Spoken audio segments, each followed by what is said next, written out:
October is Breast Cancer Awareness Month, and every October we tell the stories of people battling and making strides in threatening the disease. And the story that's told less often surrounds the men impacted by the disease, not because a woman they love is a patient, but because they are. CBS News Miami's Elliot Rodriguez spoke with a woman whose father died of breast cancer. She spoke about the stigma he faced. My dad got diagnosed with breast cancer in 1999. Sara Abbasi's father was given 3 months to live when he was first diagnosed with breast cancer. But Ray Abbassi proved his doctors wrong. The Coral Gables resident, who owned a real estate management company, lived another 7 years, but rarely talked about the disease that would take his life. My dad never actually said, though, that he had breast cancer. Anyone who asked, they said he just said it was cancer. So there's a stigma, you think, when men have breast cancer? Yeah, I think so.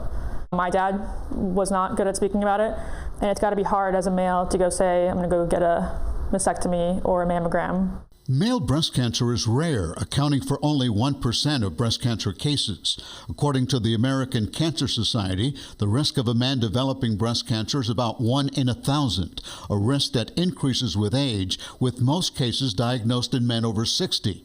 Ray Abbassi was only 42 when he was diagnosed after first complaining of chest pains and then finding a lump under his left breast. They removed the lump, did a biopsy, and within a week they got a call to ask him to come in to see the doctor, and he was told it was breast cancer. Typically with male breast cancer, it's caught a little late, so at that point it was stage 4 and it had metastasized to his bones and lymph nodes. 7 years later, after undergoing a mastectomy, chemotherapy, radiation, and even brain surgery, Ray Abbassi finally succumbed to cancer at age 49, when Sara was only 10 years old. I remember him with his limp, I remember him going through his chemo, but I also remember his smile and how happy he was just to be around his family. Do you think if there had been more awareness back when your dad was complaining about chest pains that maybe, do you ever think that maybe he could have been saved? Yeah, I think about that every day. Yeah. How does it make you feel? I mean, I think everyone did the best they could with the knowledge they had back then. But every day I wish my dad was here. Ray Abbassi's story is proof that men need to understand we are not immune to breast cancer.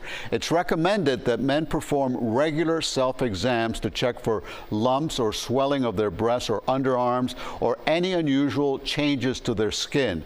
In some cases, a mammogram may be recommended for men with a history of breast cancer in their family. So remember, it's rare, but it can often be deadly, guys. And it's not something that men are conditioned to even think about, quite honestly, Elliot. But that self-exam is so simple, and it could save your life. Elliot, thank you. Certainly.